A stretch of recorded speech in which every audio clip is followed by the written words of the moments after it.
Structure manufacturing ആണ് ഞങ്ങൾ ചെയ്തുകൊണ്ടിരിക്കുന്നത്. സോളാറിലെ ഈസി ടു ഇൻസ്റ്റാളേഷൻ പ്രൊഡക്റ്റുകളായിട്ടുള്ള വാട്ടർ പ്രൂഫ് സ്ട്രക്ചറുകൾ, മൗണ്ടിങ് സ്ട്രക്ചറുകൾ, റൂഫ് ടോപ്പ് സ്ട്രക്ചറുകൾ, അതുകൂടാതെ തന്നെ എ ഫ്രെയിം വീട്, EV ചാർജിങ് കനോപ്പികൾ, ബെൽറ്റ് ഷട്ടറുകൾ, അങ്ങനെ ഒരുപാട് പ്രോഡക്റ്റുകൾ നമ്മൾ ഡിസൈൻ ചെയ്യുന്നുണ്ട്. ഇത് ഞങ്ങളുടെ ഒരു വെറൈറ്റി പ്രൊഡക്റ്റാണ് സോളാർ വാട്ടർ പ്രൂഫ് സ്ട്രക്ചർ. വിഗാർഡിന്റെ പുതിയ ബാറ്ററി സിസ്റ്റമാണ് ലിഥിയം അയൺ ബാറ്ററീസും മൾട്ടി അയൺ ബാറ്ററീസും. അതായത് വിഗാർഡിന് മാത്രമുള്ള പാറ്റന്റ് ഉള്ള ഒരു ബാറ്ററി ആണെങ്കിൽ നമുക്കിപ്പോൾ പറയുകയാണെങ്കിൽ 100H 12 വോൾട്ടിൽ വരുന്നുണ്ട്, 100H 51.2 വോൾട്ടിലാണ് വരുന്നത്. ഇത് ഏറ്റവും ലേറ്റസ്റ്റ് ആയിട്ട് ടെക്നോളജി ആണ്. ഇന്ന് ബാറ്ററി ഇൻഡസ്ട്രിയിൽ ഇനി അപ്കമിങ് ഗ്രോവിംഗ് ഇൻഡസ്ട്രി ആയിരിക്കും ഈ ലിഥിയം ബാറ്ററിയുടെ. പക്ഷേ മൾട്ടി അയൺ എന്ന് പറഞ്ഞിട്ടുണ്ടെങ്കിൽ വിത്തിൻ 2 hours കൊണ്ട് നമുക്ക് ബാറ്ററിനെ ഫുൾ ചാർജ് ചെയ്ത് നമുക്ക് ബാക്കപ്പിന് വേണ്ടി യൂസ് ചെയ്യാനായിട്ട് പറ്റും. അത്ര ഫാസ്റ്റ് ചാർജിങ് സപ്പോർട്ടുള്ള ഒരു മോഡൽ ബാറ്ററിയാണ് മൾട്ടി അയൺ എന്ന് പറയുന്നത്. അപ്പോൾ ഇന്ന് ലോഞ്ച് ചെയ്ത ബാറ്ററീസ് ആണ് ഈ കാണുന്നത്. അതേപോലെ തന്നെ വിഗാർഡ് ലോഞ്ച് ചെയ്ത ഹൈബ്രിഡ് ഇൻവെർട്ടേഴ്സ് ആണ് ഈ മേളിൽ കാണുന്നത്. ഇതിൽ 3 kW നമുക്ക് IP65 ഉള്ള മോഡൽസ് ഉണ്ട്. ഹലോ, ഞങ്ങൾ അങ്കമാലിയിലെ ക്രോവർ കോൺസെപ്റ്റ് എന്നുള്ളൊരു സ്ഥാപനമാണ്. സ്ട്രക്ചർ മാനുഫാക്ചറിംഗ് ആണ് ഞങ്ങൾ ചെയ്തുകൊണ്ടിരിക്കുന്നത്. ഈസി ടു ഇൻസ്റ്റാളേഷൻ പ്രൊഡക്റ്റുകളാണ് ഞങ്ങൾക്ക് ചെയ്തുകൊണ്ടിരിക്കുന്ന സ്പെക്കുകൾ. ഞങ്ങളൊരു പ്രൊഡക്റ്റാണ് സോളാർ വാട്ടർ പ്രൂഫ് സ്ട്രക്ചർ. ഞങ്ങളുടെ സ്പെക്ക് പറയുന്നുണ്ടെങ്കിൽ ഇതിന് സിലിക്കോൺ, അതുപോലെ തന്നെ പശ ഗമ്മുകൾ ഒന്നുമില്ലാതെ, റബ്ബർ ബീഡിങ് ഒന്നുമില്ലാതെ ഫുള്ള് സ്റ്റീൽ, GI സ്റ്റീലിലാണ് നമ്മളിത് ചെയ്തിട്ടുള്ളത്. ഇത് സെലക്ട് ചെയ്യുന്ന ചോയ്സിങ് കൊടുക്കാമെന്ന് വെച്ച് കഴിഞ്ഞാൽ ഇത് കാർ പോർച്ചായിട്ട് ഉപയോഗിക്കാം. ഇതിന് ഉപയോഗിച്ചേക്കണമെന്ന് വെച്ച് കഴിഞ്ഞാൽ നമ്മൾ പാനൽ ഒരു ലോക്കിംഗ് സിസ്റ്റമായിട്ടാണ്. അപ്പോൾ ടോപ്പിലേക്ക് പാനലിൽ കൂടുതൽ വെള്ളം വരികയാണെങ്കിൽ ഈ ഫ്ലോട്ടിംഗ് ചാനൽ വഴി വെള്ളം ആദ്യത്തെ ലെവൽ പോയതിന് ശേഷം ഇതൊരു C ചാനൽ സ്പേസിലോട്ട്, ഗാൽവനൈസിംഗ് ആയിട്ടുള്ള C ചാനൽ സ്പേസിലേക്ക് വീണിട്ട് അവിടെ നിന്നും ഒരു ചാലു പോലെ നമ്മൾ GIയുടെ ഒരു മെറ്റീരിയലാണ് കൊടുത്തിരിക്കുന്നത്. ഇതിലൂടെ വെള്ളം പാസിങ് പോകും. ഇത് ഫുള്ള് കണക്റ്റഡ് ആണ്, ഒരു ഫ്രെയിം ലോക്ക് പോലെയാണ് ഇതിൻ്റെ സിസ്റ്റം. ഇതിൽ വാക്കിംഗ് ബാത്താണ് ഇത് കാണിച്ചിട്ടുള്ളത്. നടന്ന് പോകാനും മറ്റുള്ള ഒരു വാക്കിംഗ് ബാത്താണ് ഇത്. ഒരു കാരണവശാലും ഇത് വാട്ടർ താഴേക്ക് പോവില്ല, അങ്ങനെ ഒരു സിസ്റ്റമാണിത്.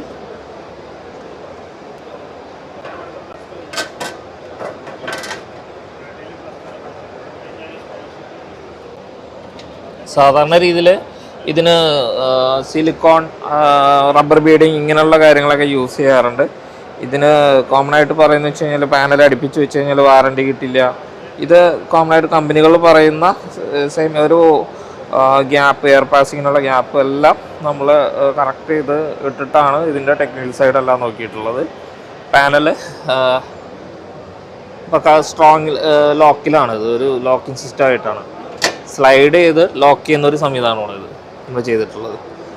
പിന്നെ ഒരു കസ്റ്റമർ ചോയ്സിൽ നമ്മളൊരു ഓട്ടോ പെയിൻ്റ് ആണ് ഇത് കൊടുത്തിട്ടുള്ളത്. അത് ഇഷ്ടമുള്ള കളർ ഏതാണെന്ന് പറഞ്ഞു കഴിഞ്ഞാൽ ആ കളറിൽ നമ്മളിത് ഇറക്കും. അതുപോലെ തന്നെ സ്ട്രക്ചറുകൾ ഇത് ലോങ് റെയിലും ഷോർട്ട് റെയിലായിട്ടൊക്കെ ഉണ്ട്. ഏത് വലുപ്പത്തിലുള്ള പാനലുകളും ബോൾട്ട് ഫ്രെയിമിലേക്ക് ഡയറക്റ്റ് ചെയ്യാൻ വേണ്ടി ഉള്ള മിനി സ്പെക്കുകളാണ് ഇതെല്ലാം.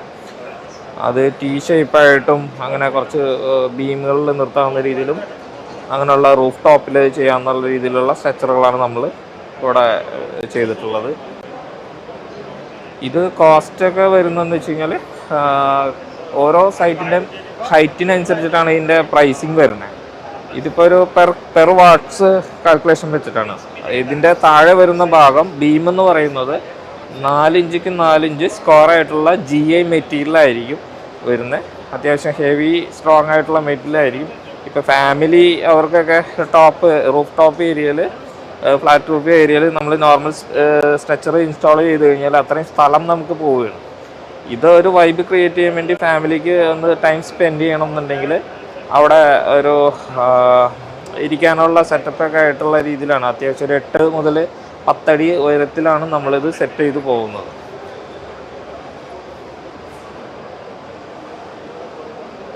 മൈക്രോടെക്കിൻ്റെ തന്നെ ലിഥിയം ബാറ്ററിയാണ്. ഇതിനകത്ത് ലിഥിയം ബാറ്ററിയുടെ കപ്പാസിറ്റികൾ വരികയാണെങ്കിൽ നമുക്കിപ്പോൾ പറയുകയാണെങ്കിൽ 100H 12 വോൾട്ടിൽ വരുന്നുണ്ട്. അതുപോലെ തന്നെ 100H 25.6 വോൾട്ടിൽ വരുന്നുണ്ട്. അഗൈൻ നമുക്ക് ഹയർ കപ്പാസിറ്റി ആയ 100H 51.2 വോൾട്ടിലാണ് വരുന്നത്. ഇത് ഏറ്റവും ലേറ്റസ്റ്റ് ആയിട്ട് ടെക്നോളജി ആണ്. ഇന്ന് ബാറ്ററി ഇൻഡസ്ട്രിയിൽ ഇനി അപ്കമിങ് ഗ്രോവിംഗ് ഇൻഡസ്ട്രി ആയിരിക്കും ഈ ലിഥിയം ബാറ്ററിയുടെ. ഇത് വീഗാണിൻ്റെ പുതിയ ബാറ്ററി സിസ്റ്റമാണ്. ലിഥിയം അയൺ ബാറ്ററീസും മൾട്ടി അയൺ ബാറ്ററീസും. അതായത് വീഗാണിന് മാത്രമുള്ള പാറ്റൻ്റുള്ള ഒരു ബാറ്ററിയാണ് മൾട്ടി അയൺ എന്ന് പറയുന്ന ബാറ്ററി. അതായത് ലിഥിയത്തിൻ്റെ ഏറ്റവും അപ്ഗ്രേഡഡ് വെർഷനാണ് മൾട്ടി അയൺ എന്ന് പറയുന്നത്. ഇപ്പോൾ സാധാരണ നമുക്കൊരു ലിഥിയം അയൺ ബാറ്ററിയുടെ ലൈഫ് എന്ന് പറയുന്നത് 10 years ആണെന്നുണ്ടെങ്കിൽ മൾട്ടി അയൺ ബാറ്ററീസ് എന്ന് പറയുമ്പോൾ ഏകദേശം 15 years വരെ നമുക്ക് ലൈഫ് കിട്ടും. അതാണ് അതിൻ്റെ മെയിൻ അഡ്വാൻറ്റേജ് പറയുന്നത്. ഇതിന് ഒരു lithium ion battery normally charge ചെയ്യാനായിട്ട് 4 hours ആണ് കോമൺലി എല്ലാ ലിഥിയം ബാറ്ററീസും ചാർജ് ചെയ്യാൻ എടുക്കുന്ന ടൈം. പക്ഷേ മൾട്ടി അയൺ എന്ന് പറഞ്ഞിട്ടുണ്ടെങ്കിൽ വിത്തിൻ 2 hours കൊണ്ട് നമുക്ക് ബാറ്ററിനെ ഫുൾ ചാർജ് ചെയ്ത് നമുക്ക് ബാക്കപ്പിന് വേണ്ടി യൂസ് ചെയ്യാനായിട്ട് പറ്റും. അത്ര ഫാസ്റ്റ് ചാർജിങ് സപ്പോർട്ടുള്ള ഒരു മോഡൽ ബാറ്ററിയാണ് മൾട്ടി അയൺ എന്ന് പറയുന്നത്. അപ്പോൾ ഇന്ന് ലോഞ്ച് ചെയ്ത ബാറ്ററീസ് ആണ് ഈ കാണുന്നത്. അതേപോലെ തന്നെ വീഗാർഡ് ലോഞ്ച് ചെയ്ത ഹൈബ്രിഡ് ഇൻവേർട്ടേഴ്സാണ് ഈ മേളിൽ കാണുന്നത്. ഇതിൽ 3 kW നമുക്ക് IP65 ഉള്ള മോഡൽസ് ഉണ്ട്. പിന്നെ 3 kW IP21 5 kW IP21 അടുത്ത മോഡലാണ് രണ്ടെണ്ണം. പിന്നെ അതേപോലെ തന്നെ റാക്ക് മൗണ്ടബിൾ ലിഥിയം ബാറ്ററി ബാക്കും നമ്മൾ ഇന്ന് ലോഞ്ച് ചെയ്തിട്ടുണ്ട്. ഇന്ന് ലോഞ്ച് ചെയ്ത പാനലാണ് നമുക്ക് 600 wattsൻ്റെ ടോപ്പ് കോൺ N ടൈപ്പ് പാനൽസ് ലോഞ്ച് ചെയ്തിട്ടുണ്ട്. അതുകൂടാതെ തന്നെ നമ്മൾ HJT പാനൽസ് ലേറ്റസ്റ്റ് ടെക്നോളജി ആയിട്ടുള്ള 700 watts വരെയുള്ള പാനലും നമ്മളിന്ന് ലോഞ്ച് ചെയ്തിട്ടുണ്ട് ന്യൂലിയായിട്ട്.